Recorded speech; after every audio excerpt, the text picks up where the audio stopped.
How's it going, everybody? Welcome back to another episode of the Unsigned Pop Punk Podcast. I'm your host, Patrick Tarnowski. With me, as always, is Brett Harvey Wheezy. And today we got California artist Gavin Prophet on the show. Gavin, welcome. What's up, guys? Welcome How's it in. going? Good to be hanging with y'all. Thanks for having me on. Oh, Brett, I didn't even notice this, but for those, if you're just listening, you're miss out. I guess it's not really missing out too much. But we were just talking about the weather, about it was all rainy and stuff, and your sweatshirt is like telling it's vibing with the weather here. It It's is. like Yeah, no, yeah, so th honestly, I feel it. There's a storm of brewing always. I think that you brought the rain here. That's what Right. happened. Oh, my bad. It happens. That happened. I was in Los Angeles a couple days ago and it absolutely like ballistically rained and I had to drive from LA back to NorCal and I literally had the rain with me the whole time because someone that I asked in NorCal was like, "Oh, it's not raining right now." I'm like, "Oh, just wait. Just It's you wait. coming with me." I bring the rain with me. I got the thunder. Yeah, drive on the Grapevine when it floods. Do not recommend. It's Yeah. not fun when you can't see. I wouldn't recommend that for sure. Disclaimer. Just a disclaimer. We'll pop that up. Yeah, Disclaimer. Don't drive in rain ever, period. Stay please. home Yeah, in do us all all a rain. favor. Right. All right, Gavin, you released your latest single, Forever, back in July, and you've got your debut album coming out in January. Tell us a bit about the record and what can fans expect? So for in relation to Forever, I guess I can get this out there. That song won't be on the album because that's kind of like that vibe and the genre flow and everything of that is a little different embodiment that I'm going to explore a little later in the future. And then as for the record that's coming up, it's going to be my first album where it's like a handful of songs that are already out plus a few new ones that all are kind of under the same umbrella of a similar kind of story and meaning and kind of like social conscious, a little like political like thought ideology things and just like basic analyzations of the world we live in. And so I took all of the songs that I had released within the last 2 years that fit that vibe, put it all in one thing with some new ones that no one's heard yet. And that's going to be how I start off 2026 is dropping that project. Are Oh you going yeah. to be releasing any songs, like any other songs before 2026 then? I'm not releasing any official songs between now and then, but I think tomorrow night I have a song coming out. Depending on, I mean, when this comes out, this is like October 20 something, but I have a song coming out with my friend Gerald as Nevermind I Love You. And it's my first feature song that I'm on as a solo artist. Okay. And so I have a little feature on his track that comes out like tomorrow night. So that will be there. And then there's another song that hasn't really been announced or talked about much that should be coming out around November that I also have a feature on. And so more details about that will come around. And then I have a Christmas song that came out last year that I didn't get to promote as much because it came out halfway through December. Okay. So I'm going to try to re-promote that at the beginning of December now that I have the runway, like as soon as Thanksgiving's done, Christmas song, hit them with it. Hell yeah. November. Dude, Perfect. So that'll be there. And then the album drops on the second. I think that's like the first Friday of the year, of the new year. I'm just like, just go hit the ground running. I know some people Right. are like, it's a risk to drop stuff at the very, very top of the year. I don't give a damn. I'm just gonna get it out there. Right. I think it, I don't know. I don't know whether it's a risk or if it's not. At this point, it feels like everything is a risk. Right. It I That's doesn't think matter what you fair. do. I think back in maybe like when we That's were fair. in more of a like, concerned about like physical album sales. Like, yeah, there's a certain aspect of it that like, yeah, like maybe like when retail kind of like the retail rush of the holidays drops off. Yeah, maybe don't release a record then, but like it's we're talking about releasing something digitally. I don't really know if that's such a big concern anymore, honestly. You know? Yeah, I feel like my key points have been like so because some of the songs literally came out in like 2024 and some Sure. 2025, and my mindset is like I'm gonna take the songs, put them out, and it's gonna instantly put a 2026 stamp on them, and that gives Mhm. them like a little refresh for the year. Right. And Right. then that's like the last bit of me being like, okay, some of these songs I've played out for the last 2 years. Now I can put the album out and have that under my belt the whole year. And then I can still put out more music without really being pressured to put stuff out. Cause I'm like, bro, I literally dropped an album this year. What are you talking about? Right.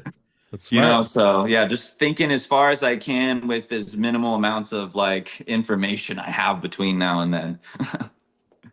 That's fair. You excited for getting a Christmas song out, getting a new life for that? Because I fucking love pop punk Christmas stuff, Oh, so man. good. Yeah. It's like the best. Hmm. Yeah, I'm excited. And the song's like upbeat but still kind of somber in the messaging, and I feel like that hits the emo like vibe aesthetic even more. Is like a not Right. cringy pop punk Christmas song, if you will. I mean, I love a great pop punk cringy, like that's the point, is if they have that upbeat, like it Right. makes you feel something warm. This one still gives you something warm, but I feel like it's a little more of like a deep thought kind of thing about like family and shit, but like it's super awesome. I'm excited to get to put it out there and like promoted at the beginning again of December, because I felt like when the song came out, I'm like, hey, we have like 3 days left of Christmas, but here's this Christmas song. Right, right. Yeah, and that's fair. Uh, how do you feel? I don't know if you guys have seen this yet, but working in the retail industry, Hmm. uh, it is Christmas now. Yeah, it is. Christmas shit is already out. Yep. Um, half of like Target is Halloween and half of it's Christmas Yep. already. It is Yep. it's like 2 weeks from Halloween still. Yep. How do you feel about that? I mean, that's just like corporations knowing that they're like, I'm gonna put this out here now. Hmm. Maybe it's a little cheaper than it will be soon, so you can like buy in now. But then once the season really turns in, then it's like max price. And then they're like, it's the same shit we've had on the shelves since last year. And yeah, I mean, it's just tactic. It's all math. These guys all went Yeah. to college or something. Yeah, Well, I mean, I mean, I'm a former retail rat too, and like, I mean, I remember, I mean, even like the with like the Black Friday stuff, like they would be like opening up the store at like 6 p.m. on Thanksgiving for like Black Friday stuff. It was just nuts. It's yeah. but I think too, like there are people out there that just want to maybe like they'll find stuff early and be like, cool, let's get this shit out of the way so I don't have to worry about it once like the holiday rush kicks in. But it is odd. It felt like it was like a little obnoxiously earlier this year because like Well, it is obnoxiously yeah, early. my They girlfriend and like I were at the store and like we're like we walked into Target the other day because we are regulars there, and we looked and like yeah, right there at the entrance, all like the dollar bin stuff is like all like Christmas, like, and the thing is too is like you don't see a whole lot of Thanksgiving stuff out quite yet. It's all just Halloween you and know Christmas, that it's because Thanksgiving stuff doesn't come out. It right? goes Halloween, then Christmas. But it seems like it feels like they're trying to push Halloween out, and that's my favorite, man. They're Right, that's like the trying to best push one. my shit out. Only holiday I give a shit about. Yeah. Like, I Yeah, they think a don't think lot that of Halloween's is profitable. which is crazy to me because I feel like Halloween it's is like it next is. to it's like just as almost as profitable as Christmas. Because what are you doing every Halloween? Buying buying decorations, buying costumes. Like you're buying to Yeah. like come on, no one's decorating their fucking yard for Thanksgiving. At least like No. I bet it has something to do with more the online retail too, as well. I feel like that's just another maybe sign of like more people are buying shit online. Like we're gonna put this yeah. out because we literally don't care. Like Spirit everyone's going it to needs to Spirit be on the Halloween. floor. Oh, Yeah, Spirit, yeah, like yeah, I this love that vibe there. but I mean you're probably right. I think everyone is kind of going online too. Yeah. I don't Or they're know. going to actual Halloween stores for the shit. I just don't want them to be pushing out my holiday, man. Right, right. This is Get our out of time. here. This I was is gonna my ask, Yes, time. save Halloween. we were talking about like pop punk Christmas songs. Um, what are your guys' favorite like pop punk Christmas songs? Like, do you have a favorite? I Because I have a do. favorite, and I want to hear what yours are. I don't even know if I could name one off the top of my head. I'm not even gonna lie, but I feel like when I know that like I think Bowling for Soup and Newfound Glory have their handfuls of little like Mhm. Christmassy type songs. I always love those because I love a rock interpretation of a holiday song. I would need to think for. I would have to literally like look at some like a batch. If I have a list, I can maybe get you Right. something, but I could not think of something off the top of my head. Maybe Fair it'll enough. hit me in like 20 minutes. I'll say, Perfect. yeah. I mine is um His Favorite Christmas Story by Capital Lights. Yeah. The Mm. I best. don't think I've heard that one. That shit makes me fucking cry Yeah. every time. It's I'll have Mine's to tap beautiful, in. guys. All right, you I put me on. You gotta put check it me out. on. Mine is Forget December by Something Corporate for very much the same Yeah, reason. that's a good one. Because I gotta Just Oh, like and I mean, that I know this is kind of off like beat, I guess a little bit, but I know that Newfound Glory or Neck Deep has a song called December, and I don't know if yep, that's a yeah. Christmas song, but it's like a winter song, you know. yeah. So It's a winter song, but it like some people will put it under Yeah. as a Christmas song. I'd say it's a Like Christmas adjacent with song. Yeah. with our highly popular Unsigned Pop Punk, a very pop punk Christmas playlist. I do have it on there. oh, tough. Yeah. Okay, good. Yeah, because I It's a feel great I'm song like, what too. qualifies it to actually be a Christmas song? Like, do they have to Yeah. say Christmas in the song? Like, Nah. no idea. uh No.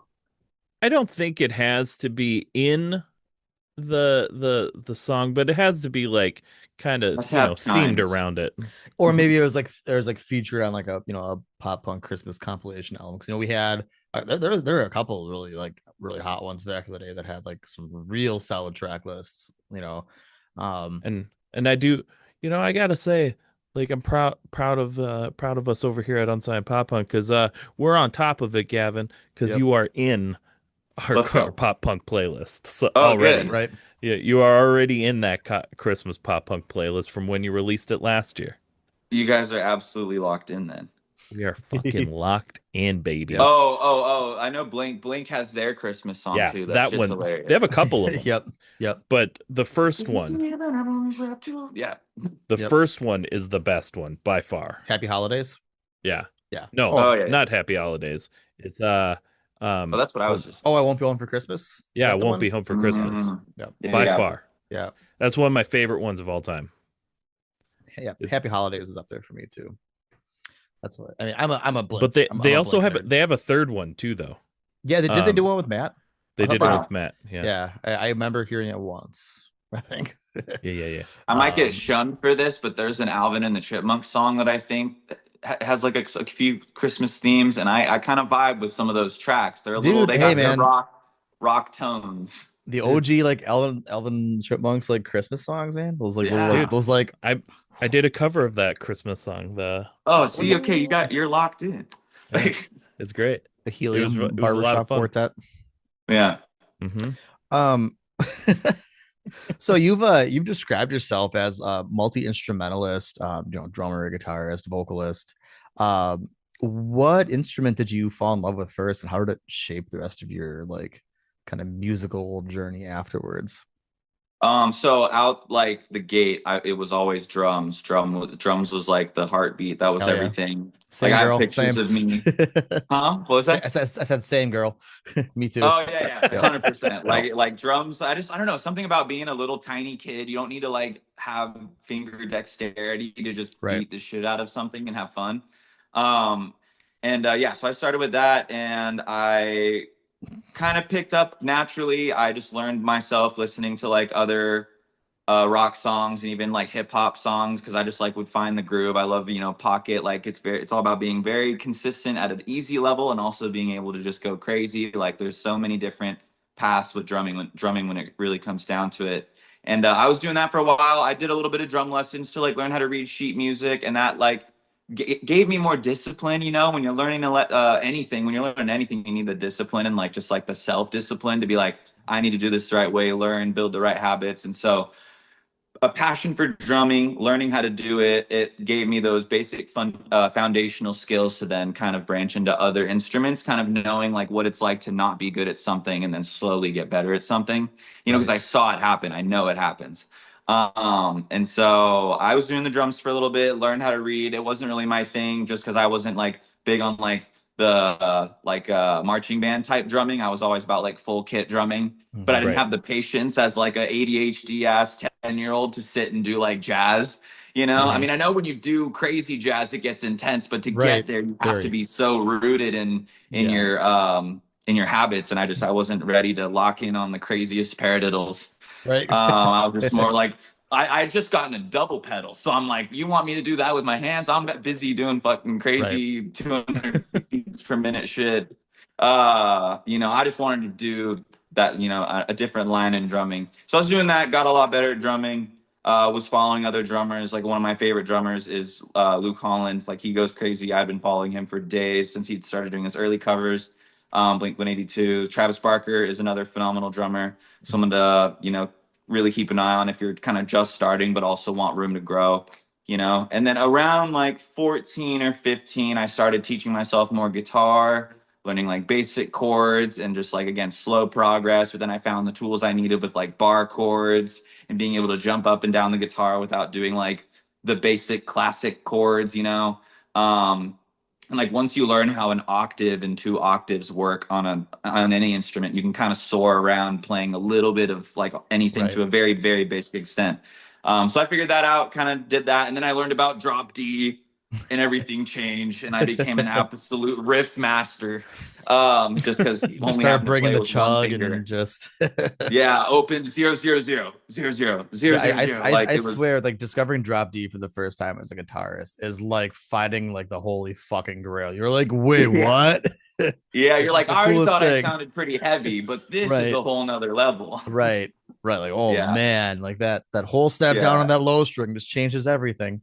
Yeah, and then you get down the rabbit hole of like drop C, drop B, Hmm. drop A, and then Oh you're my just like, I god, can't even there's this hear one what's has going seven on strings. anymore. Yeah, Right. yeah. Oh my God, homie pulled up with an 8 string guitar. I'm just like, what is that?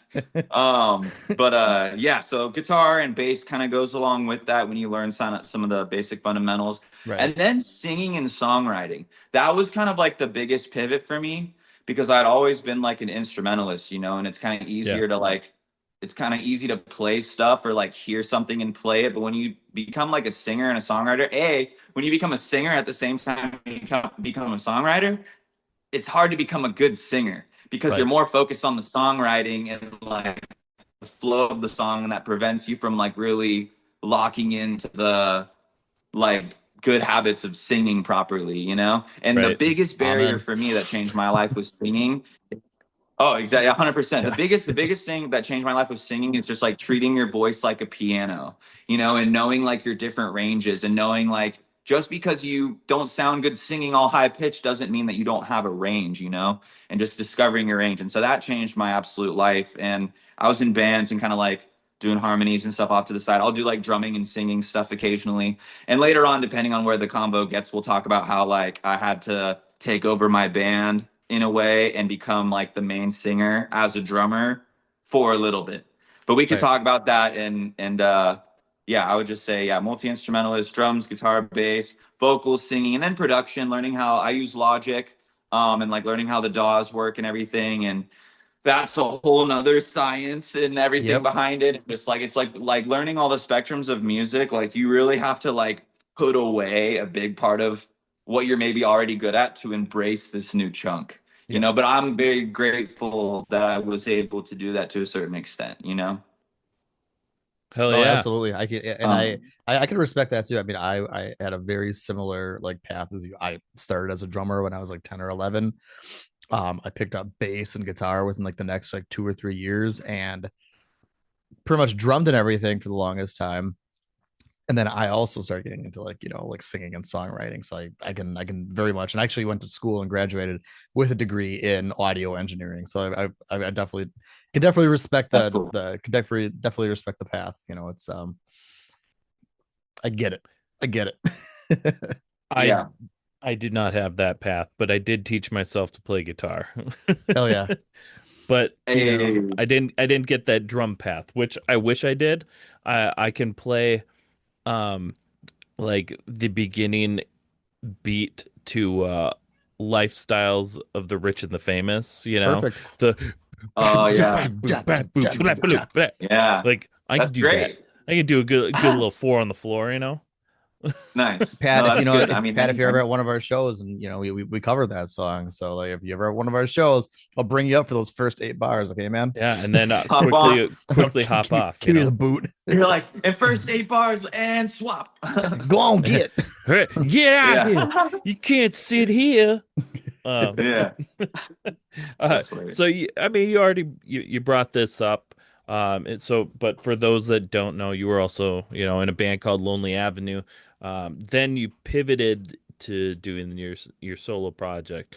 So with that, like, what's the most surprising strength you discovered in operating solo that you didn't feel like you had in the band setting? And conversely, what do you still secretly miss about being in a band? Okay, so I guess the biggest strength, like, I don't know, I love making music with people and I love people and I love working with people who love doing what they do, and like making music and jamming and all that stuff. But I realized like halfway through being in a band and that being like 5 years into it that I'm like, I want to eventually be fully responsible for myself at some point, and Sure. especially being a drummer the whole time. Like, because that band Lonely Avenue, we started back when I was like 14 or so. And I Mhm. was drumming mainly, wasn't even worried about guitar much or songwriting or anything up until I was like 16 or so. I know that's not a long time, but going from freshman to junior year, that's a whole different Yeah, it's a embodiment of different time, world. But then, yeah, I was like, I wanted to explore more of my own crafts without like having to let other people down or like kind of get in other people's way. Um, but I always knew that like I kept that to myself because the band kept going and I love collaborative efforts and I also like when other people feel like they got to put their part of it that they're passionate about into it. So I love the collaborative efforts, but um again, and now I'm like 28 years old and so I need to be responsible for my own shit to a certain extent. And I Sure. still have the project. Like Lonely Avenue still very much exists, and the band never like stopped existing technically, like ever since Okay. 2012? Question mark. Like we have a song on Spotify that was dropped in 2012, and I think that's absolute madness because that's Hmm. like I don't know for being a bunch of like random 14-year-olds. I just think it's like a crapshoot. Like I don't know. I'm just grateful I get to look at that stuff. So it still is the song cringy. Sure. But is it still like a little timestamp of like, yo, I've really been doing this for a hot minute? Yeah. Over And 10 years. so, I love that I got to learn from so many people, you know? Sorry, did you say Absolutely. Yeah, something? absolutely. Oh, I said, Oh, my yeah, bad. man, you've been doing it for But over yeah, 10 so I don't years. know. Yeah, and I guess like when you do stuff as a kid, the way that it settles is 10 years, 15 years of doing music. It's so different, you know? But yeah, ultimately like what you said with your question is like I just learned that I really wanted to be kind of responsible for my own music and that turned into now what I have, which and I've had this mindset for again over 10 years and I'm just now within the last year and a half seeing a result of me making that decision. So, and I'm very grateful for the progress thus far. And then what was the second part of the question? Something I missed about kind of the band Sure. stuff? Yeah. Um, I mean, I just miss like having other people to kind of put in on the resources because again like when you don't have the funds for it, like it's harder to do stuff, but B like if you don't have the bandwidth to get, certain places or set up certain things like again as a solo artist I find myself like designing the merch, hitting up the venues, ordering the stuff, paying for Hmm. the stuff, like making all the content, editing all the content, every little thing that a whole band kind of could do. Um, In theory, I they're all kind of miss that supposed to idea. do that. Right. In theory. Yeah. In theory. In theory, Yeah, unfortunately, well, for that's the what I was going most to say. part, It's like a lot of you them know, don't do that. They don't Right. end right? up doing it. Right. It ends up falling on someone else. And I think that that's what alluded to me wanting to be a solo artist in general as well, is because I was like, I don't want to have to rely on other people. And it's like if you make content and you're a band, you expect to see the band in the content. But if you're a band and you only see the guitar player, you only see the singer, or weirdly, you only see the drummer, like you don't gravitate towards the band, Right. or the art as much. And that's just like human like that's just our whatever, it's our attention span. That's the word. That's just like we it's hard to gravitate towards something that doesn't seem like the fullest version of itself. And so as a solo artist, I'm like, I can always be the fullest version of myself. And I try to put that through by playing all these instruments all at once too. I guess it's just like being a tryhard because Right. I don't know, you can't not be a tryhard and then also like keep up in today's content world. Right? Right. Some people are lucky. Some people are very lucky. I will give it to them, but I also don't doubt that there's some scheming behind in the background. Right. Yeah, I was gonna say too, speaking of content, like these days, musicians kind of have to like double as content creators. How do you like balance promoting your like music online and actually like making it and staying inspired while doing it. Like there's a whole lot, because you have to kind of work double duty. How do you like where yeah, how do you balance all that? I think it depends on what your goals are as an artist and how you allocate your time, Mm-hmm. And so like I had to kind of do like, I started making solo artist music just because I just wanted to put songs out there. I just wanted to have something streamable that was just like me. I'm just like, oh, this is me. And if I wanted to work with other artists, I could collab and it'd be like me, X artist. But then I went on this huge streak of putting out 20 songs by myself, never collabed with anyone. And I'm just Mm-hmm. like, okay, yeah, I'm just gonna do this. But along the way, just trying to get people to check out the music, I was like, I'm gonna make content. I'm gonna go crazy on content. And like it's weird because I've been a musician since day one, but the approach to putting out the music was I'm gonna be a content creator, Sure. less a musician. The musician part, that's already there. I could do it in my sleep. But to make the content and to connect people to what I created within 7 seconds, that's like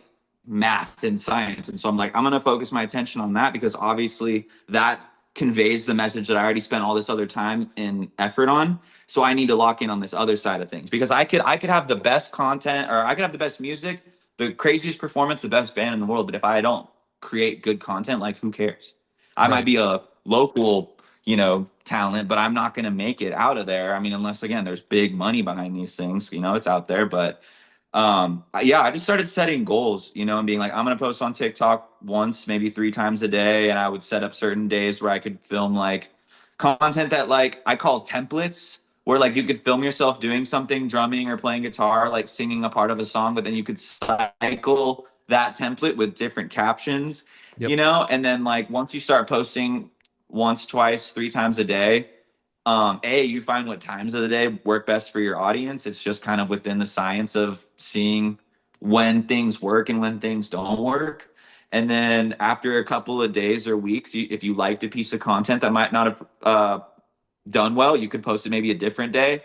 Even though TikTok now and like within the last bit has like scanners that are like, oh, you posted this a week ago, it's not eligible for the For You page. So then again, Right. it's always a war against the algorithm. Even when you have the content game down, you still have to fight the algorithm because that's what changes. So Yep. that's why I'm like, again, the music and the like the skill or whatever, just like the drive to make music, that's already there. But to like understand the content, I was like, I need to understand it. If I don't, then I'm lost, And Right. and so I took the content creator approach, and that worked out.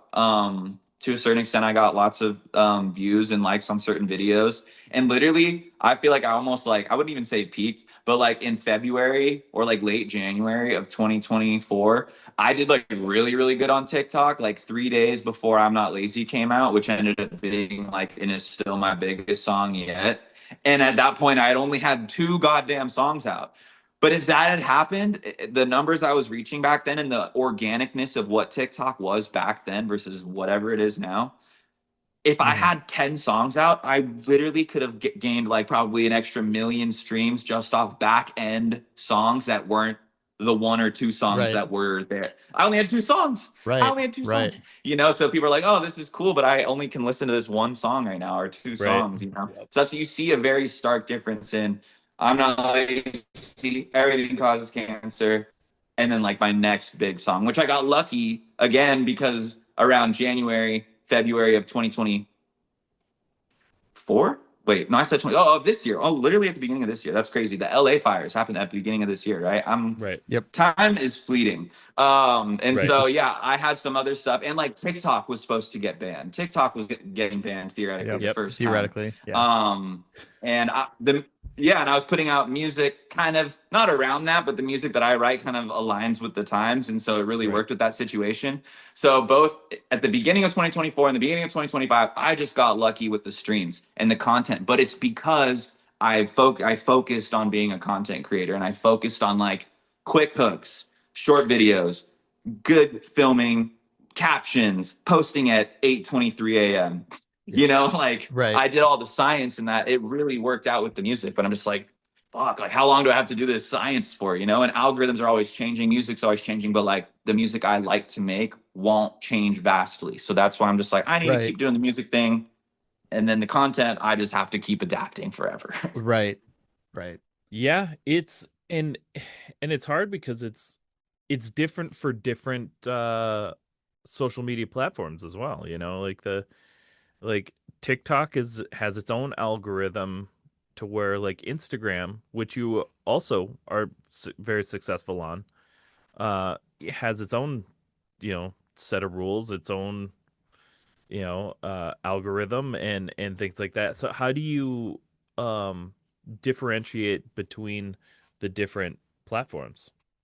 So basically, and like this is like the advice I would give, unless again, I don't know how the musician kind of social media sphere is going to change in the next like 2 to 5 years, but I'm just like, I feel like it's a little bit of proof that like if you try to focus in on something that's kind of like a broad work of effort, considering like posting on TikTok, that's a work of effort. Posting on Reels, that's some work of effort. But in some way, they're all the same thing, Right. you know? And so I paid my dues on TikTok because back on Instagram, I had like 2,000, maybe 3,000 followers all of 2024 up until like September of 2024. And then Instagram finally figured it out, or at least I figured out Instagram and then kept going. But I, on TikTok, like I said, throughout 2024, I was posting 1 to 3 times a day and making so much content, random things, learning like I had to become literally like an editor, and I do stuff on my phone because I don't want to do it on my laptop because I don't always have my laptop, but I always have my phone. So I'm like, I need to be able to edit everything on my phone. Right. You know, and so just I really locked in on doing the content editing, and that really, really helped. And then I learned the TikTok algorithm, and I feel like that helped me learn algorithms in general. And then Facebook and Meta and like Instagram, I feel like I just kind of applied similar algorithmic approaches and I eventually caught on to something that kind of made sense. And now I've tried to like continue workshopping it and analyzing it. The algorithms are very different. Now I have a mindset of like if I post it on TikTok and it does well, chances are if I post it on Instagram, it will also do well. But if it doesn't do good on TikTok, that means it probably won't do on Instagram. Good on Instagram, but there's times where it will tank on TikTok like 30 likes and then it'll get like 2,000 on Instagram. So that's also another thing that it's like your content might not suck. You just might not know when and where to post it, you know? Yeah. Right. Uh, Well, Yeah, and makes um, sense. and I do haven't you tapped into the YouTube algorithm just yet. I've gotten a couple ones to do good, but I'm still locked out of YouTube's algorithm. But yeah. I've had some good days on Reels and Instagram. I've had some good days on Instagram or on TikTok, but it's hit or miss. And just recently, I started doing really good on Facebook out of nowhere.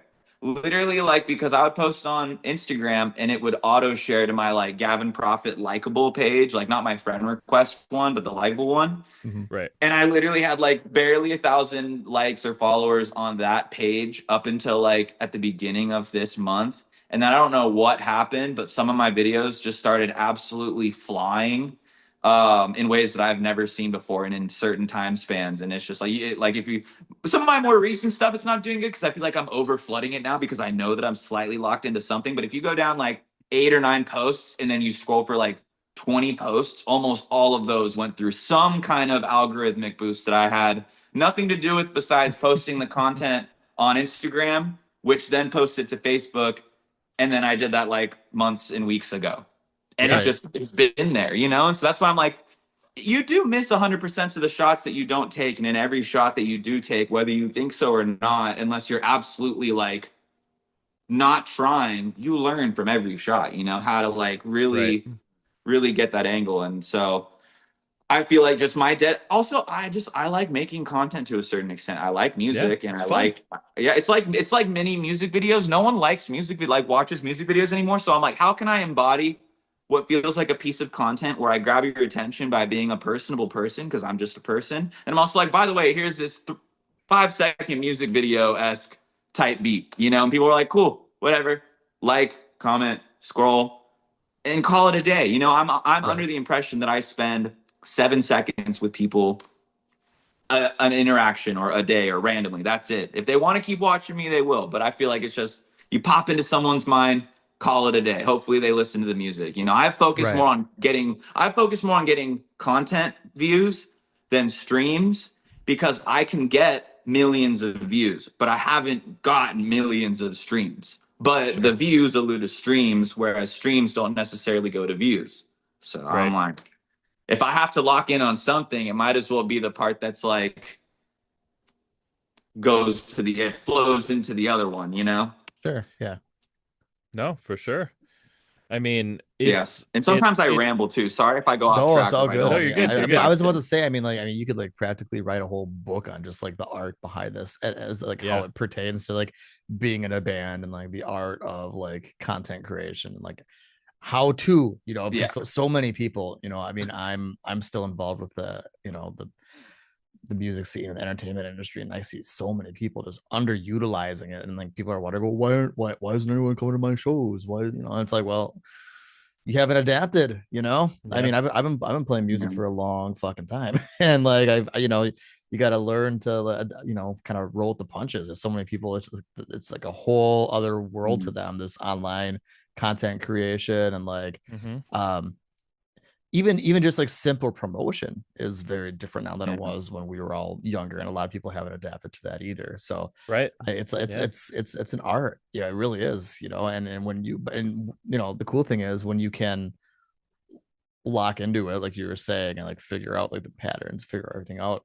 Cool, you got it at least for that week, but then you got to readjust the next week when Right. everything gets thrown out the window and shifts again. So You it's know. Yeah. No, and I was it gonna is it say is this. interesting because the thing is too is everyone's experience with it is different. Like you could have Mm-hmm. 20 different bands and they could all be finding success in very different ways, like on social media and through marketing and with content Mm-hmm. creation.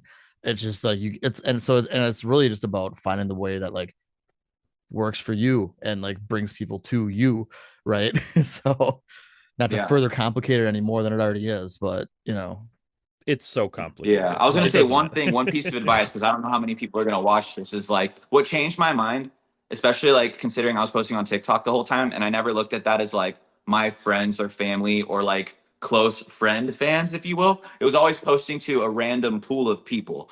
And so that's how I started looking, because like same thing with Instagram, and that's why my content style changes. I stopped thinking like, oh, I'm posting this to my friends, my followers, my people that engage with my stuff. I stopped looking at it like that. I started looking at every piece of content like this is going to be shown to random ass people. It will Yep. also be shown to my friends. So Yep. maybe be sane, Yep. but my friends are insane. I'm insane, so who cares? And then also like, yeah, again, you don't think about posting content like it's going to go to the people that you know directly. It will because that's how the Yes. internet works. But make Mm-hmm. content like only new people are going to see it. And That how is, are you yep. going to? Yeah, Yep. that No, changed my mind. I agree 100% because in the project I'm in right now, I mean, we're a cover band, but I've pretty much taken over all the like promotion and marketing and stuff. And that was the one thing that like kind of helped me like market us better was cool. Like I'm not gonna take into consideration that like like friends and family are going to see this. The whole point of this is to grow, and sending it to the same 50 people all the time isn't gonna be doing anything. So You'll it's see the same 50 results. yeah, exactly. And you Exactly. see the same, 50 people at your shows all the time and nothing changes. No one new is coming. It's You might be able to it, market this as like a business 101 podcast at this right. point. Yeah, no shit. Hey, It, it is for like a interesting. week until they Yeah, change everything. it is. I mean, it is interesting because we have on the podcast, it seems more and more as it goes on talking about social media and content creation and how it, But that's pertains to because they go hand in that's hand. what you have to do. Yeah. I mean, we do it on the podcast, We right? have a lot of It's there's a lot of people that like they're like, well, I don't like using TikTok. And it's like, I'm sorry to hear that. I don't know what to right, tell you. Like it's kind right, of part of the game at this point. right, Um, you don't have to love it, but you have to, exist with it. It's right, just part of is it fair that you have to be a musician and a full-time content creator? No, it's not fair, but it's the right, way but life's not fair. I right, don't, right.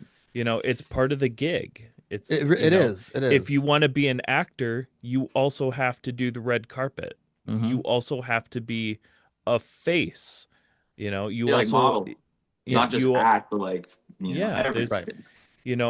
it's part of the gig. There's going to Yep. be stuff you love, there's going to be stuff you don't love, but Yep. you have to play the game if once again that's if you want to try to make a career out of this. If Right. it's all for fun and you're just like making songs and just putting them out because that's what you want to do that, but you don't want to play the game, that's also fucking really awesome. Yeah. That's also a thing you can do. Yep. Um, but to be a full-time um, entertainer, an artist, and try to make money at it, you got to play the game. And right Yep. now, the game is creating content as well. Yep. It's just part of it. And you know what? To be fair on that point too, I mean, when Pat, like when we were younger playing in bands, we didn't have the same marketing tools that people have now. So if anything, too, I mean, we're gonna sell like when we were your age back in Well, you my had to be day. your own street team, though. You had Well, to exactly, yeah, exactly. But you had to put you out didn't have flyers. You had to print out YouTube. flyers, You didn't have posters. the best thing we had was MySpace back then, right? Which was Right. something. It was better than nothing, but the entertainment industry was not as connected and you know kind of I want to say centralized, but it was harder to make connections back then. It's just now the difference is it's more saturated. So you can make the connections now, but you need to stand out. That's kind of the shift that's happening because now it's easier for everyone to do it, not just like the Right. Yeah. select few who already are like, have a foot in the door in the entertainment industry, right? Yeah. So Yeah, and I But guess it I it's was gonna say wild. this kind of taps into the content stuff too. Is like if you're making content like and you don't want it to feel like a job, like try to conceptualize content that isn't hard to make. So many people are so gung ho on like I need to film this on a red camera and rent out a $500 rehearsal space for 4 hours to Right. make it one TikTok reel. They Nope. post it. I don't know what TikTok reel is. You get it, but Right. they post it. It does 30 views, and they're like, I hate this game. Versus Yep. like again, I will sit at my drum set and I will play a song and I will dub the audio over it and it will yeah, Yep. do views. And I'm just like, if people are It's gonna be great. mad at me for doing, you know, what I can, even if it's a basic pro, like you're watching this on your phone for free, basically. Why do I have to give you $1,000 performance if you're gonna watch it for free? You Right. know? right. And Right. it's like, I don't know, just like don't let yourself get so burnt out. People like No, just voluntarily burn themselves out. It's Yep. crazy. just It's easy to do too. find It's like, something you like to do. That's all you yeah. got to do. Mm-hmm. Like Yeah. you just got to find like yeah, does it suck sometimes making content? It can. It's easy to get burnt out, but find some stuff you like to do and do that. Like figure out how you can have fun while you're doing this thing that you particularly may not like, but you might find you enjoy it if you're doing something you like. Right. Yeah, 100%. And I was going to put this out there for, again, like, I was going to make a content piece about this story, but I feel like it'd just be funnier to put it on the podcast since we're already talking about, like, kind of success cases, loss cases, learning from it, content. It sucks to make you have to do it. Is like, I literally rented out a space that kind of like looked like an Oval Office, and I was going to rent it for an hour because it literally cost like $300 or something, plus Sure. like a deposit and the processing fees on top of it. And then I had a buddy that was going to do videos or photos for me. And it was on me because it was a little bit of a shaky situation. And basically, I like showed up there, and it was hot as hell in there. They didn't even have like great lighting, and this the whole thing was. And my camera guy didn't even show up. The whole thing was like literally a headache. I tried to make my best of it for like an hour. I still have some content from it. And then after, at the end of the day, and I don't know if this would have changed if the photographer actually showed up, but at the end of the day, I'm probably not going to use any of it. I might put it out there to be like, hey, look at this stuff that I took and I spent money on. And I didn't waste the time because I got something out of it, but I feel like the story is what I actually got out of it. You know, Yeah. maybe I didn't get something perfect that I was going to use and utilize, but now I have, you know, the proof of kind of experiencing something that kind of sucked, but it's just, you just do it because you love it. And I think talking about fucking something up, but doing it because you loved it is like a better story than like just like nothing. Than just like you just always win all the time? Right. Question mark? No. Yeah. Right. Oh man. So Have I got a way for you to do that story? Boy, yeah. let me tell you about it later. All Oh, right. sweet, sweet. Yeah, I have the pictures and some videos from the session because I had to do it all by myself. It was so hot in there. I'm sweating. Oh God, it was. I'll send you some of it later. Would it You can be throw it maybe in. be a nightmare? Yeah. Oh yeah. Oh, Yeah, it might be. All right. oh. All right. So we got I mean, you've done nothing but give advice for the past like half hour. However, we got, our last question before we go to a quick break. If you got one piece of advice, if you could give our listeners a piece of advice that you know now that you wish you knew when you were first starting your musical journey, what would that be? Um, I guess like even as you were saying the question, like I had an idea of where you're going, and the first thing that I thought of, like there's obviously so many things of advice that I could try to give, as you could tell by the last Right. like however we've been talking. But Right. alluding to like when you very first start out is like, especially this is me talking to a 14-year-old versus like some people didn't start music till they were like 25.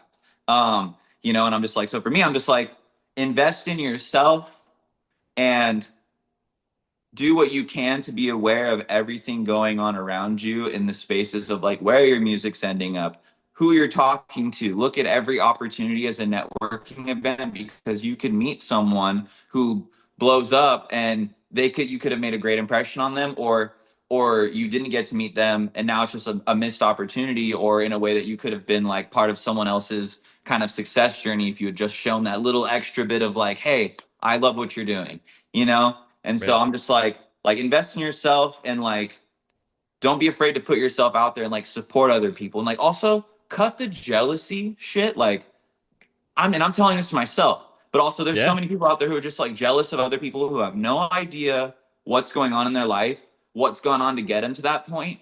And chances are anyone that's jealous of said person, if you were to put yourself in their shoes, you probably wouldn't have enjoyed it either. You know? And so Yeah. I look at things like, oh, I'll be upset. People like, oh, they're doing better than me. Oh, they're so successful, yada yada. But it's like Oh if my it's gosh. especially if it's like in the realms of All the music time. that you make, because if it's like some hip hop EDM DJ guy, I'm like, okay, cool. Like that's you're not competition, but also it's like, and I think this goes to the jealousy thing. Is like, don't be jealous. Don't look at everything as competition. Look at it as force yourself to look at it as inspiration. That like that music is even slightly relevant. Right. Like in one example, and I'm not defending or shaming like the whole MGK thing, but it's like whether people hate what he did or not, he put rock in people's face Yeah. that didn't know or care about it. Yep. And Mm-hmm. that's like I will be grateful for that. Do I like the music? Not necessarily. I mean, I like a couple of the tunes. Travis Barker wouldn't throw himself on something that he didn't absolutely hate, So there has to be some, like a sentiment in that. Right. And I just think again, rock music and alternative and drums, guitar music, any of that being popular and people winning in that case is a win to me. And so I try to not like just don't be jealous of people. Just look Right. at it as a win and try to support those people. And you never know who you can meet in doing stuff like that. Oh man. Like I can't agree more to that. How like even though that is one of the hardest things to overcome. Yep. It's I so still hard. find myself doing it. I Dude, I still do find it I Everyone fucking does it. daily. Everyone Everyone does it. does. Yeah. yeah, especially There's with these phones. All we look at, like all we're being fed is more or less people having a not all the time, but it's like more or less people winning. Like all you're being fed is other people's success stories while you're Hmm. like in the middle of not having yours. But it's like, what do you expect if you're gonna sit on your phone all day? You Yep. know? it's tough. I mean, even in the field, that unsigned pop punk is in, a lot of times, I'll be talking to Brett and he'll see me get hyped up and I'll friggin' butt hurt and angry and being like, cool, another person is doing something exactly like what we've been doing. Yep. Awesome. I love that. I Yeah. love more of a challenge. I love Yep. more people. Like, it's just like, why like can't they just like want to try and work with us and Right. instead of trying to work against us? Yep. And it drives me nuts, but at the same Yeah. time it's like it's somebody just what loving what this music community and loving it and wanting to support it and wanting to put their stamp on it. And at the end of the day, I also started doing something that somebody else was doing.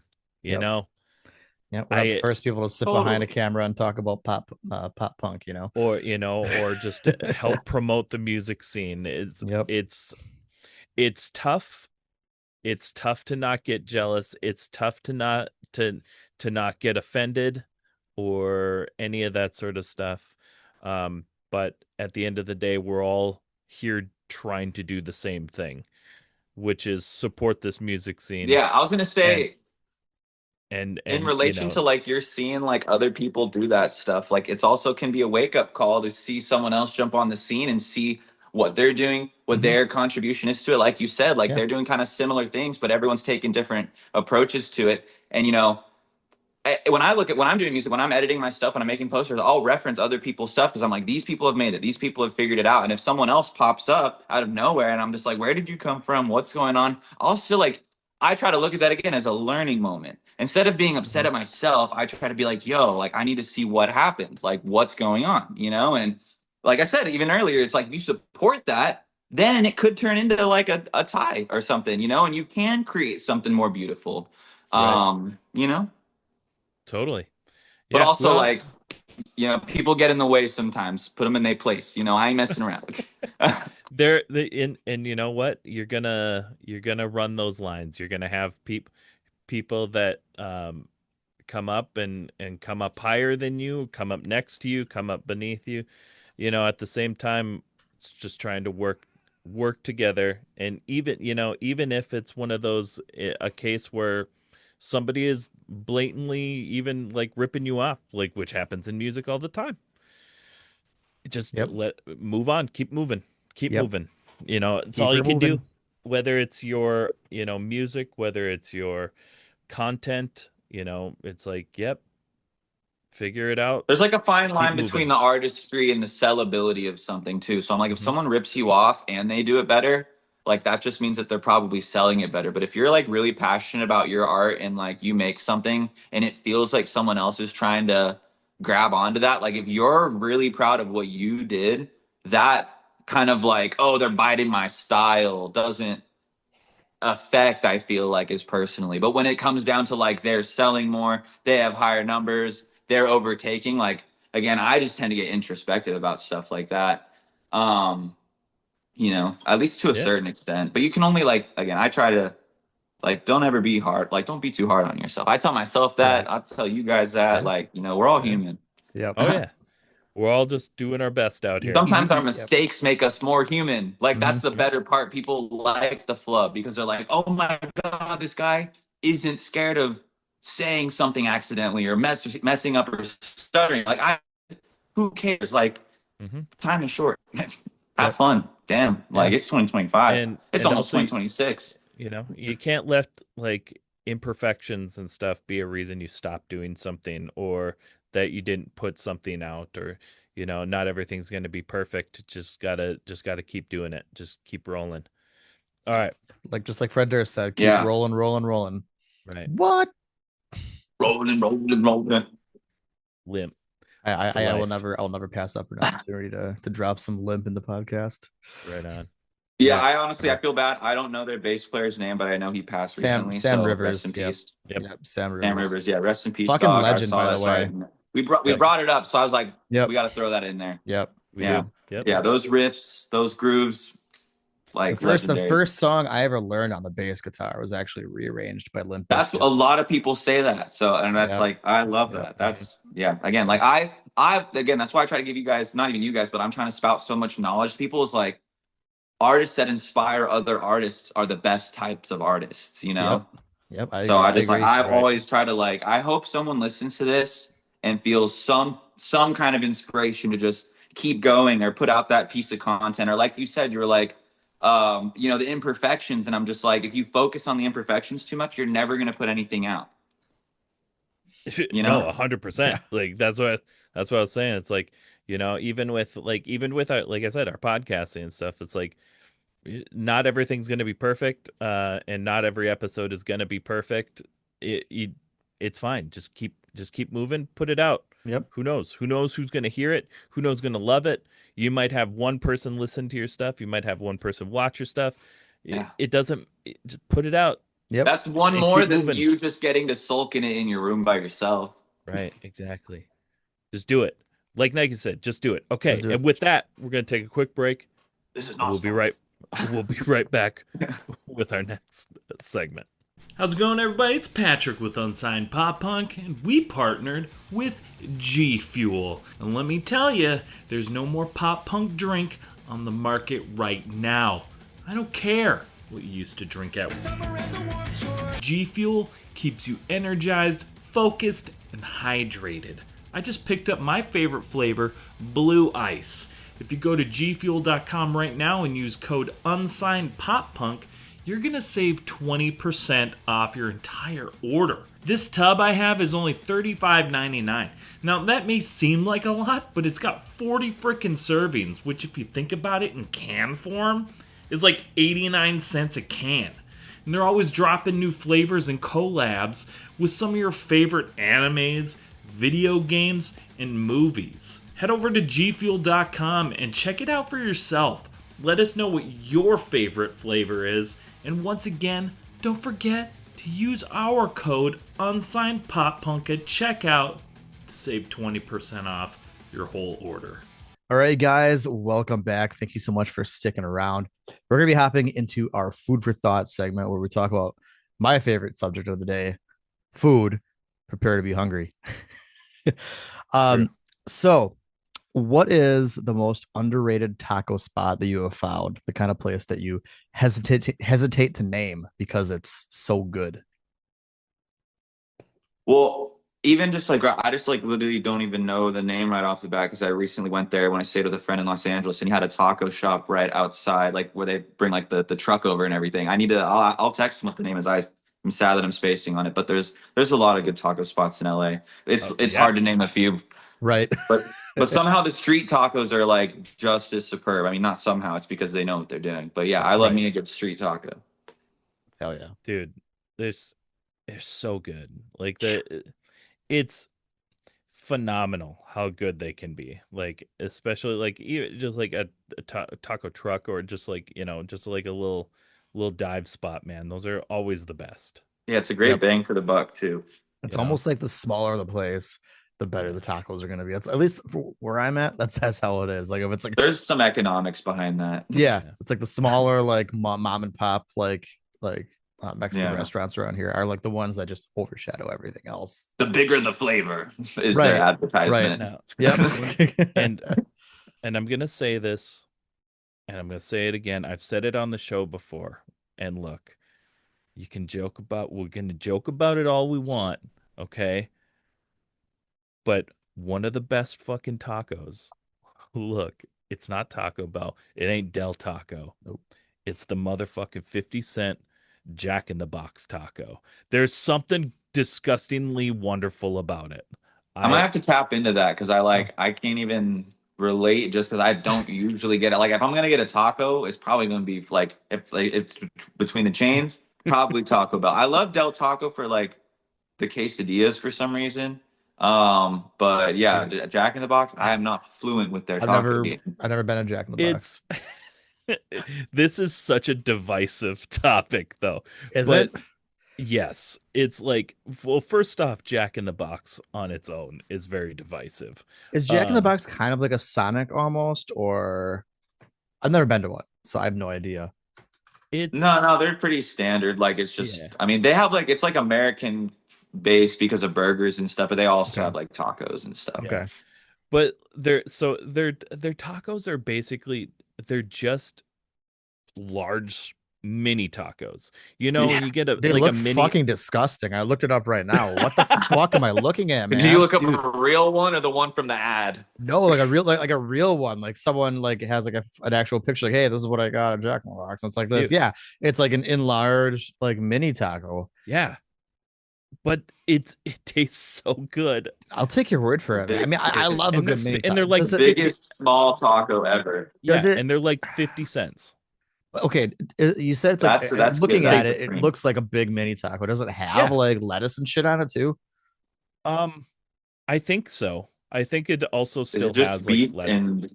Because like I can see like where it was like very clearly like deep fried or something. Like a mini taco, you get like the appetizer type mini taco. It's just lettuce sold separately type beat. Yeah, it's just it's a beef spread. Just that's how I want my tacos. I want you to know I googled Jack in the Box taco, and like one of the first like links that like popped up articles was an article from GQ from back in 2017 that says the Jack in the Box taco is disgusting and perfect. So I'm gonna take your word. Yes, I'm gonna take that's your word on it. this That's one, what I'm Pat. saying. I feel like that's the Like, epitome of fast food then. right. And Like, Brett, you know what I mean? Like, that's the point. so Brett, you Yeah. can get this basically. It's basically the same thing. And as long as they still do it, Burger King Yeah. does these same tacos. That's right. They did that for a while. They And still don't. I think they are back. I think they are still at Burger King's that you can get, and they're only like $1 as well. And but they're two for $1. I I have to look don't this up. There's a remember. Burger King right around the corner from me. So If they have it, you got to go get them uh, right after the I'm looking it podcast. up right now. I don't see that they're back, but They last time I looked, they Please were send a back, but thesis. they haven't but been I back here in a long time. but I don't frequent Burger King very often. So I don't either. You want to know what I will always love, especially since it's seasonal? They like to tear that away from me every so often. It's not seasonal, but they just decide, like, fuck you, no more of this every so yeah. often. Is the nacho fries at Yep. Taco Oh yeah. Bell. Yeah, Yep. yeah, yeah. Oh yeah. They're delicious. They're Got me They are not locked in. around. They're so good. they're the best. Yeah. I don't know how And they waited this long to introduce it, and then it was like an absolute hit, and they're like, all right, give yep. me that back.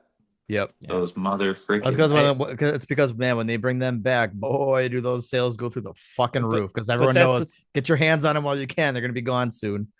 but that's I hate that's supply but and that's demand. part of the genius of when these fast food places do that sort of stuff Yep. because like Taco Bell and their nacho fries, it's like, okay, so yeah, they have like a ever changing like, specialty item and stuff, but I'll bet their sales go through the roof when they Yeah. bring these certain things back, like it's like, okay, everybody loves the Cool Ranch or the Locos Tacos, right? When they Yep. came out with them. And it's like, okay, so the Cool Ranch one, yeah, so many people loved that one. However, Superior. It's a better one. everybody also liked the normal than just the nacho one, right? So it's like, okay, let's take the Cool Ranch one away.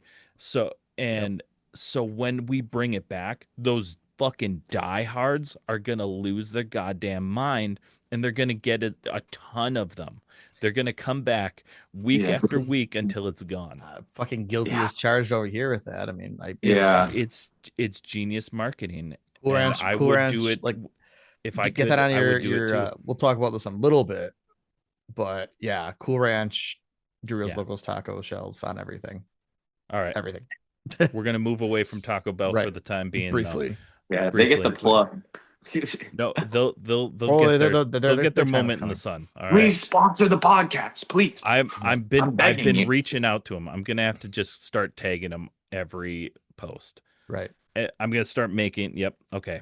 That's the new game. All Yep. right. But here's the thing. All right.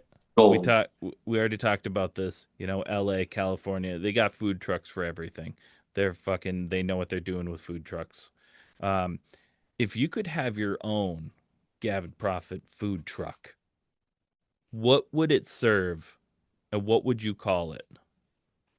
Honestly, oh Based god, based on your music though. It's not just like a different entity.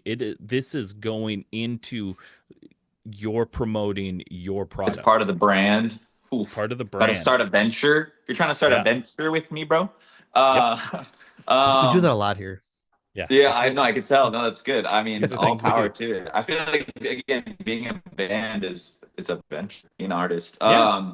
But yeah, I mean, there's so many different things, but I feel like the one kind of thing that like I always get when I go to like a breakfast restaurant. I'm a big fan of breakfast too. I don't care if it's 7 p.m., Yeah. 3 a.m., 1 p.m. I will eat breakfast. Like I will Yeah. eat specifically an omelet. I fucking love omelets, and I feel like omelets are kind of the street taco-y vibe because you can be like, all right, here's your omelet. What do you want on it? And then here you go, get out of here. Like So I feel like at least without doing any kind of market analysis, some kind of street taco type, like, but it's omelets instead, I think would be super funny, I guess, because I would just eat them all the time as well. I feel like you want to start a business that you can also benefit from. Oh, You know what I mean? absolutely. You got to be So I'm passionate like, about if it. I just get my own omelets all the time, then like fuck it, and I get other people to enjoy my omelets. That's very wholesome. Right. So yeah, omelets. I don't know. Gavin Prophet, enjoy my omelets. Enjoy my omelets. Yeah. Name of the Like next record. Enjoy my omelets. Yeah. honestly, that's fucking hilarious. I feel like I gotta have some like Gordon Ramsay spin-off show or something where it's just like elite omelet building. um There's your name, Elite Omelets. elite omelets. Yeah, Elite All right, Omelets. thanks. All right. I'm here for it. All right, let's get some investors. Let's go crazy, boys. Yeah, we got this. I It's love like it. our 20th business venture of the year. Man, we're gonna be fucking rolling in it soon. We got Elite Let's go. Omelets. We got G Beef Me. Yeah, that's right.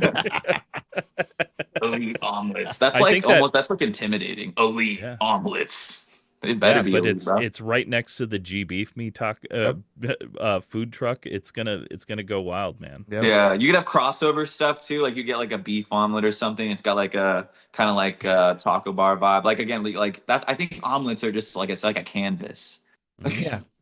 Yeah. I, It really is. You know, That's the kind of like headline a of the pizza. podcast. Omelets are a canvas? Question mark. Yep. I um. support it. So okay.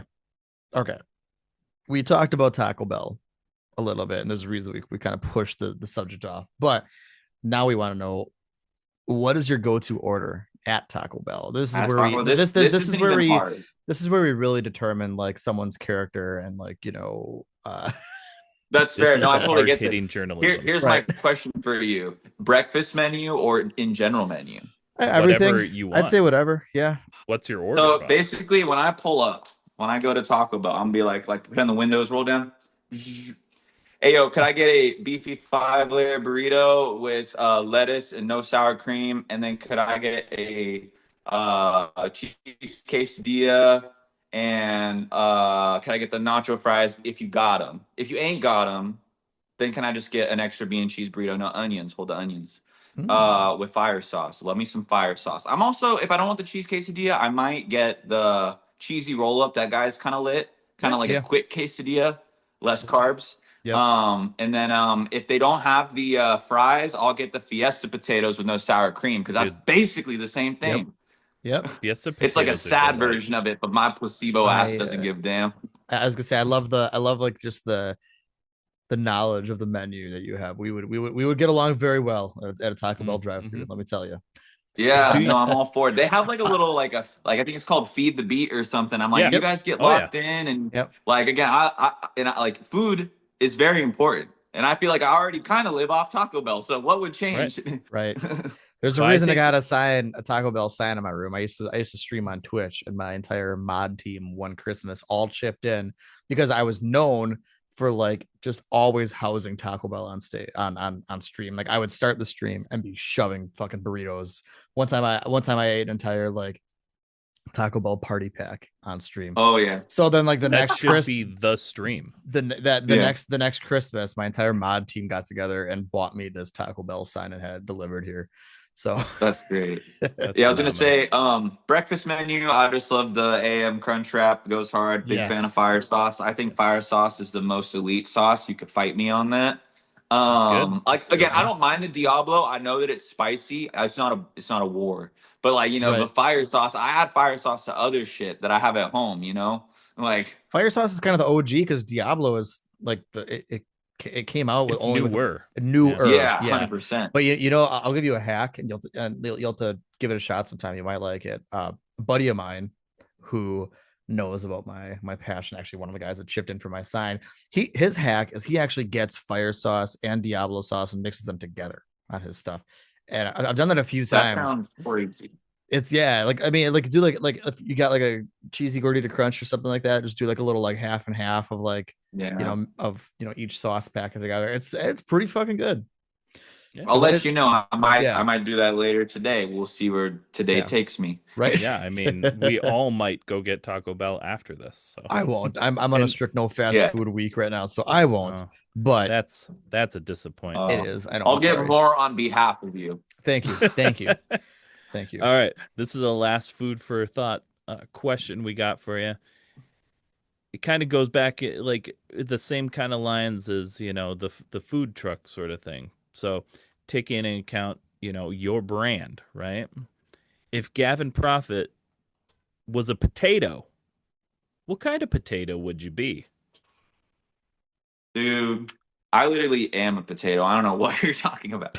But no, Best answer honestly, I yet. mean, bro, there's so many different ways to take a potato. I mean, Yeah. I'm very aware of this. I don't know. There's probably a segment in which like I'd have to analyze. I have to deeply analyze things.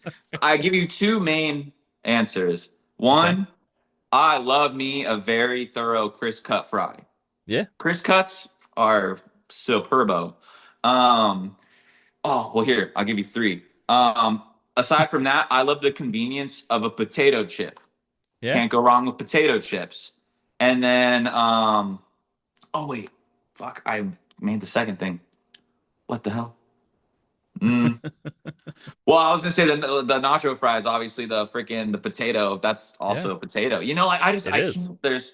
I'm too. As I am a multi instrumentalist, I am also many different types of potato. That is a fucking great answer right there. That's that's it. That's the one. We'll accept it. We'll accept that. That's fair. That is fair. Yeah, Because that is also the first time that has ever been an answer. So, Right. Which that's what we which do. I'm here for. Like I love yeah, that. yeah. Yeah. All right. That's it for the food for thought segment. Now it is time for rapid fire questions. Friendships will be tested. Rapid fire questions. You're just going to speak from the heart. You're just going to shoot from the hip. Bada Whatever bing. the first thing that pops into your head, even if, right? This is the kicker. Even if it's not one of the two options that we present to you, you just speak your truth, man. Should I elaborate or hold elaborations for later so we can just shoot? It really doesn't matter. We at I think context is everything, but I want to go with the flow. since the inception of the rapid fire questions segment, it has never been very rapid fire. Yeah, it's Um, rapid Fair. fire adjacent. yeah, All it's right. more rapid fire adjacent, but that Right. doesn't have the same ring to it. Oh, of course. So- No, well, I think so- I think I know what we're looking for then. Yeah, Cool. you just say it, talk about it. It don't matter if you And you're do, gonna give if me you have two- nothing to say. I'm You're gonna give gonna you give me two. Okay. Cool. Yep. I'm gonna give you two, and then if All you right. have something else that comes to your head, then you say that. All right. Let's All right, go. Liquid Death or LaCroix? Liquid death. Yeah. Yeah.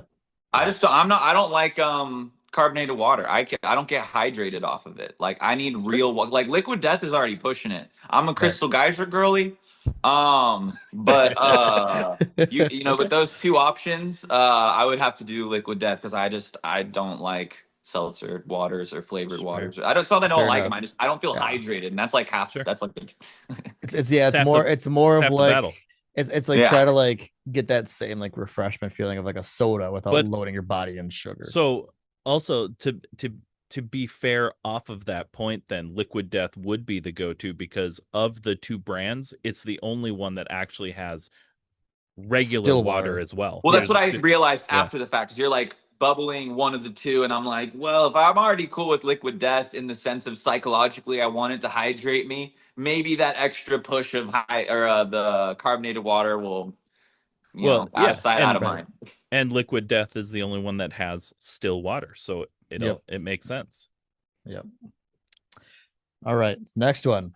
Spotify or Apple Music? It's like controversial. I know.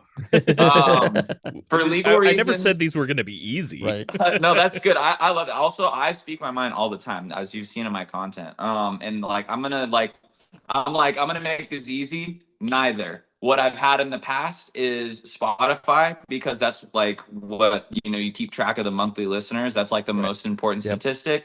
But I know that Apple has more superior streaming quality, if I'm correct. So Not my answer is anymore, going to be actually. neither. Not Not anymore. But They anymore. I've both said have what the I've same. said. They Yep. so but Oh, they oh yeah, I know. just If you have Yep. premium, right, or like if you yeah, Spotify pay for it, just got yeah. lossless within the last yeah, month, and they've been yeah. rolling So it out. I now, just got it a couple weeks ago, so yeah, so now Nice. technically they're the same. they're the same. Yep. Yeah. But I'm yeah, gonna say also I have better streams and numbers through Spotify, so yeah. take Right. that where you It's will.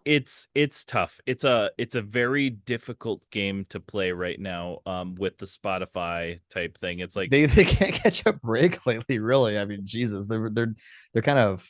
I mean, first there was one thing with Yeah, the like AI stuff. Now it's their advertising stuff, and it's just yeah, man, they've been they're not a yeah, great PR month for no. Spotify. But and also with yeah, that, and that's it's why I'm like, like I don't know how deep you guys get on that stuff, but I'm obviously like, F all that shit. Like, I don't think I that mean, stuff's cool. we are And all also F all that shit. Right. you're all Yeah. authentic pop punkers, you know? Yeah. So I get it. Yeah. Where I don't know Yeah. something.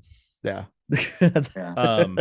It's but it's tough, a lot of, we could talk about this very very briefly, but we can't sit on this for super long.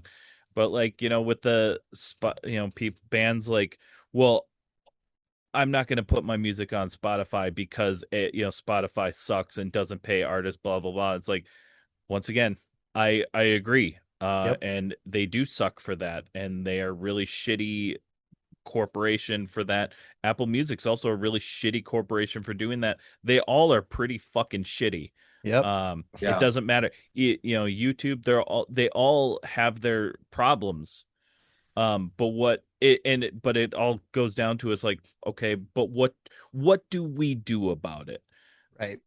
Now, Yeah, I mean, there are I have my shit millions on and Bandcamp, so if millions. people want to ditch the streaming and they just want to buy it and own the wave, I've gotten to a point of being like, I love the streams, I love the numbers because I know it's going to tell that I'm doing good. But I know that the consciousness of people, while they look at the numbers as well performative, given where the platform is at, like people don't have the same security in these things as they used to because more people are knowledgeable about what's going on. So I'm like, Right. if you want to buy my stuff and own the audio wave, I'd almost prefer that because if all these Well, streaming yeah. sites just disappear, at least you have like my Well, and actual creation and you maybe that's the bought it. thing. That's the thing. As an artist, you should want them to own your CD, own your vinyl, own that.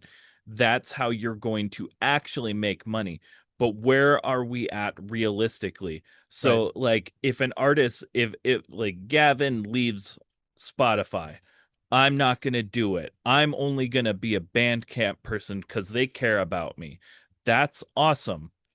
Is that going to benefit you? Is it realistic at a height of an unsigned artist, at the height of somebody that is, not a Taylor Swift? Is that going to benefit you? Probably not. But it Unless the PR is great. Like right. unless Right. like you And have a great PR and they're just like, this is a huge move against the man, and then everyone buys your shit, but that like never happens, you know? right. I get it, and I love the fight, and I wish I could be as brave and as bold to make a stand like that. But I also have to look at what I need to try and make something out of my stuff. And unfortunately, staying on Spotify is probably going to be the answer for that hope or dream. Mhm. It's it's not an awesome answer, and it's not the and it's but For me, what is the best answer? There I'm isn't like, one. because I still have my stuff on Spotify. I still have it on all these. Because again, when we're saying Spotify, Apple, and I'll try to keep this really quick because I Right. like the rapid fire. Yeah. Apple is also known for having their whole own mine of like bad things that they've also done. Is it Right. specifically in relation to Apple Music? No, but like if you're gonna only look at Apple Music and not the conglomerate, that's like looking at like the Right. weapon and not the person that held it. You know. Exactly. And so it's like you almost can't ever win, but at least like for even me when I use Facebook and Meta, all these conglomerates, all these like social media giants, they all have their hand in the bad pot, which absolutely sucks being so involved and invested that we are as a society in technology and these infrastructures. Even Right. though if they all collapsed all at once, we could all kind of refigure it out, but it doesn't usually happen like that, even though Amazon AWS servers all went down super recently, which shows the fragility of all of Yep. these, Mhm. softwares. And that's why I'm like, I don't look at these as long-term things. So that's why I'm like, I'm going to use them now and I'm not going to take my stuff off at the moment because I don't like my streams aren't paying Daniel Ek to be like maybe a fraction, Right. if that, because they don't pay their artists. But for me, I'm like, some people already pay for or listen or they have all their shit. They're not going to leave. I don't want to be the person that removes what it could be their happiness to a certain Mhm. extent Right. because like it's me going out of my way to almost like make it harder for my fans at that point, Right. And so while I do think that it's possible that in the future I'll take stuff off of certain social media platforms, I think talking about the bad things that they're doing is more efficient than just disappearing. Right. In my music, a lot of the music is against the system to a certain extent. So I'm almost Right. like, if you're going to use the system, at least talk shit about it. And Right. that's like why I feel like that's like all my stuff at this point is like, the system's bad. Everyone needs to wake up, and you're hearing this through your infrastructures. And I'm not going to take that away from you, but I want you and the people around you to be more conscious. Yeah, and it's Right. like if you're gonna support that sort of stuff, buy a fucking shirt from me or something. Do Yeah, buy something. my CD. Like, I would Yeah. rather, like, if you Help buy me my out. CD, I would love if you stop using Spotify. Like, you know Yeah. what I mean? Like, I was about to, you want to start another venture? This probably already exists, but I wanted to create, like, some type of portable CD player that you can, like, almost burn CDs Oh, into the CD player up to like so many megabytes. So you don't always have to have certain CDs with you, but you can kind of like MP3 it into a CD player. So I just know people want to have physical media. I know we have MP3s. I'm going to make physical CDs. It's going to be the first physical. My other band had physicals, but like making CDs for Yeah. yourself, it's a whole different thing. And so I'm going to have CDs. Do I think they're going to sell? Maybe the small amount that I make, but that's not the infrastructure. That's like, Right. again, if you want to set yourself up to fail, throw your music at a wall of nothingness. Right. Yeah, put it everywhere. But Yeah. speaking against about people that speak out against all the injustices and that fight for the little guy, right?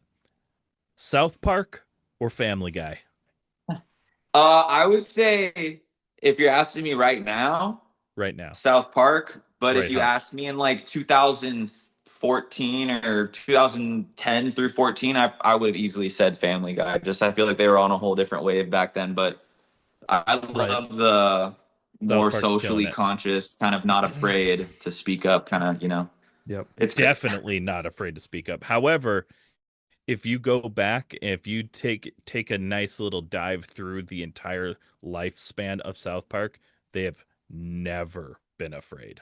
They've Right. That's always Yeah. been this. we They've we need always been stuff this like way. that. Yeah. I Yeah. agree. Yeah. And Yeah. everybody should go back if you haven't and watch Mhm. all of South Park Yep. because they've always been your friend. Yep. Yeah. Yep. Speaking of friends, Yeah. potential top eights, MySpace or TikTok? I'm out of the loop a little bit just because I didn't have as much internet access back when MySpace was popular, and so I didn't actually have a MySpace. Okay. Um, but I'm like I love the culture more because I got to Yep. reap the benefits of a growing MySpace culture through I had an older sibling, so I kind of saw it and like I understood what was happening, but I didn't really understand social media more until like Instagram, Facebook, yada yada. So for the culture and the sake of like all of the music that was born and spawned and given a platform, I guess I would choose MySpace. But Sure. for the sake of like I can just fall in a rabbit hole if I want and just scroll all day and like somehow find pieces of dopamine that I didn't know were there. And the fact that I've made somewhat of a platform for myself through TikTok, I would say TikTok. So culture, MySpace, growth, and a modern infrastructure, TikTok. Right. I hope that helps. Obviously makes sense. All right, this one I feel like is going to be a really easy answer. All right, but we're both rocking the each of them. We're in a little standoff here. Beanies or snapbacks? I just think I look better in a snapback than a beanie. But beanies, if you really want to break it down, I feel like are, again, I would say more conventional because it like keeps you, like it's supposed to kind of keep you warm. It's like it can be a fashionable thing, but it's more of a tool kind of. Yeah. But hats are a little more like they're supposed to kind of look good. Plus, it also, I guess, prevents the sun rays, but so does a beanie, you know? Right. So for me, for my aesthetic and in general, definitely hats. But I see the beanie hype. I see Yeah. it. Well, I mean, you also live in California. You have no fucking reason to wear a beanie Yeah. Right. Yeah, I at would be any a point. poser if I chose beanies Yeah. over snapbacks living in Right. California. Yeah, no I shit. know that. So, like, that was kind of like I know where this is going to go because you should probably have never worn a beanie in your life unless you were on tour or on some sort of vacation.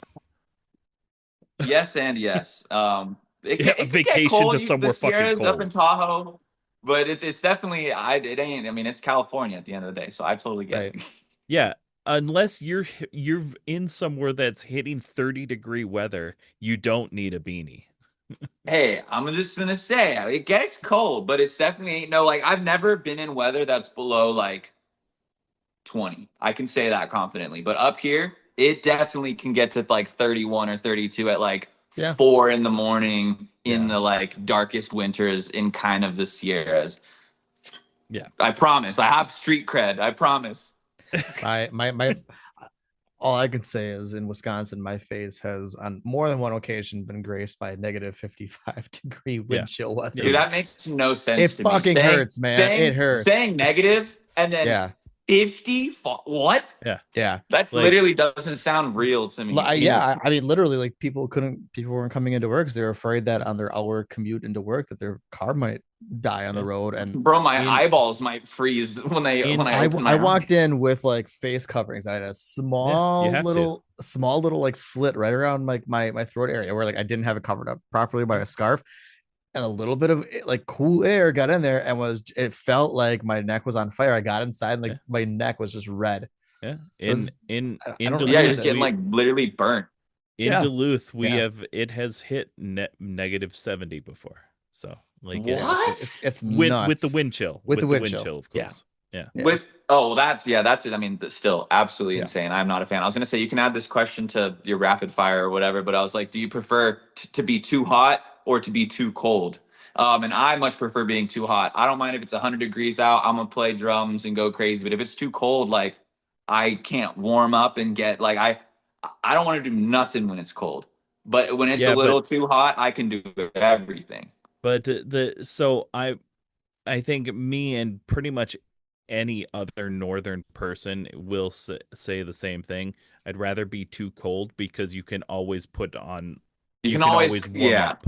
You can always like put on like do some sort of activity to warm up, put on a blanket, put on more clothes.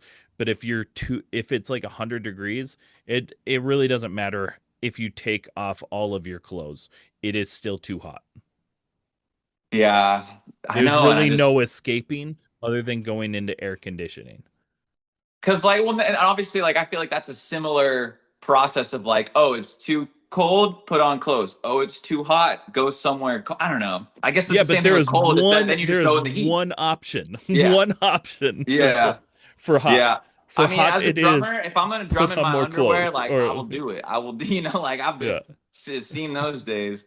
But yeah, 100%. I guess I haven't felt the coldest of colds, but I feel like Yeah. I've experienced some of the more unnecessary heats that Oh, you kind absolutely. of get. Totally. All right, Brett. Next one. All right. So this is one of my favorites.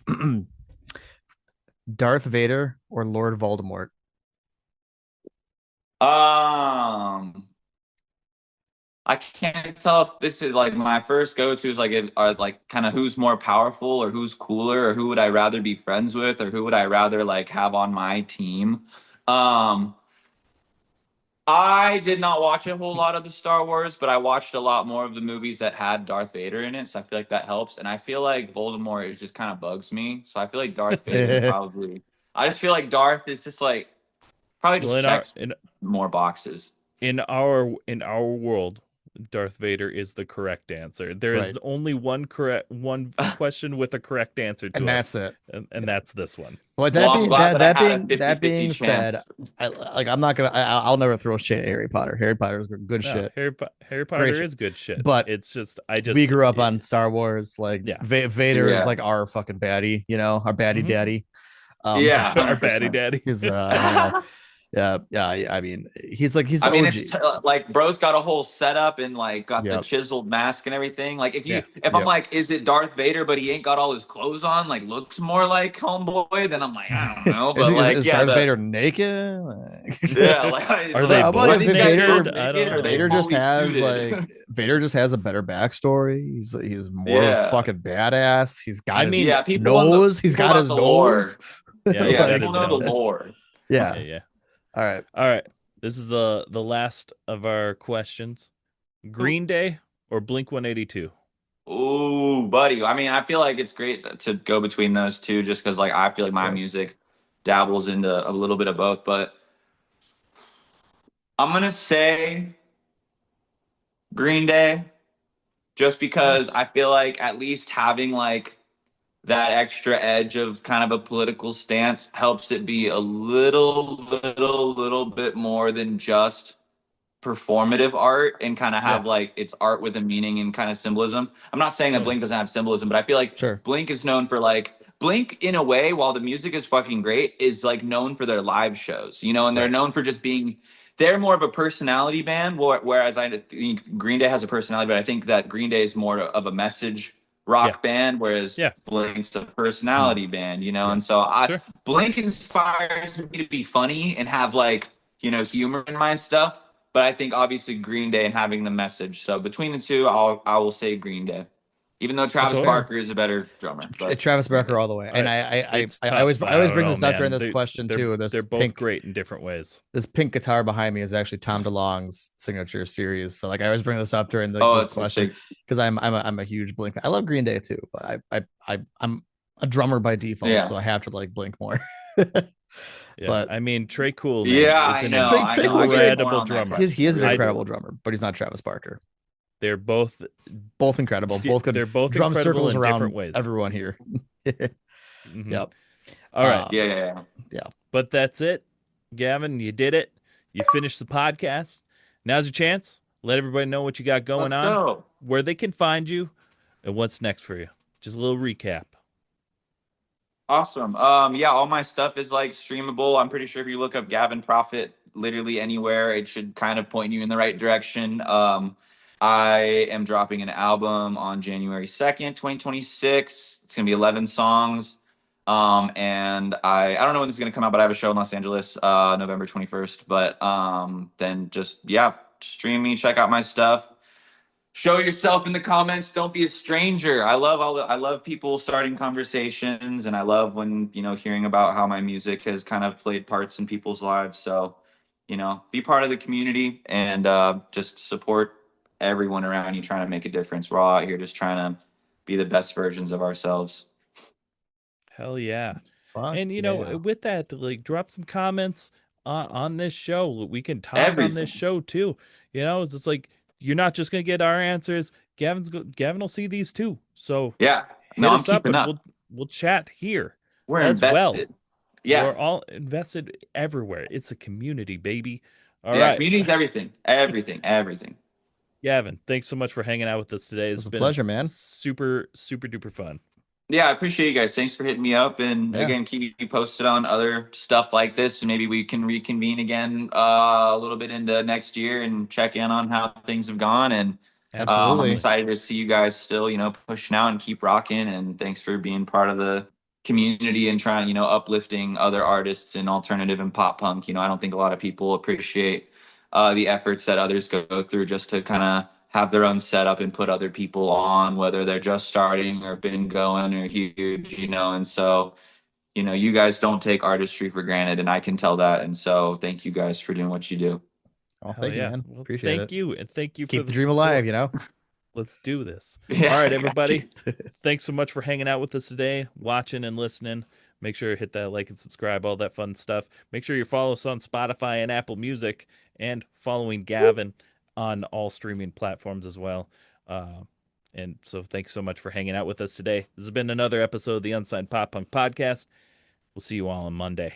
Thank you so much for checking out the show. Please hit that like, subscribe, or follow button so you never miss an episode. And thank you to those who already are. Please rate and review the show to help the show be found by new people. And if you're in the position to help us grow, head on over to our website where you can find merch, our Patreon, and other ways that you can help at www.unsignedpoppunk.com. Let us know in the comments who else you'd like to see on the show and what other content you would like to see. Thank you so much for spending your time with us.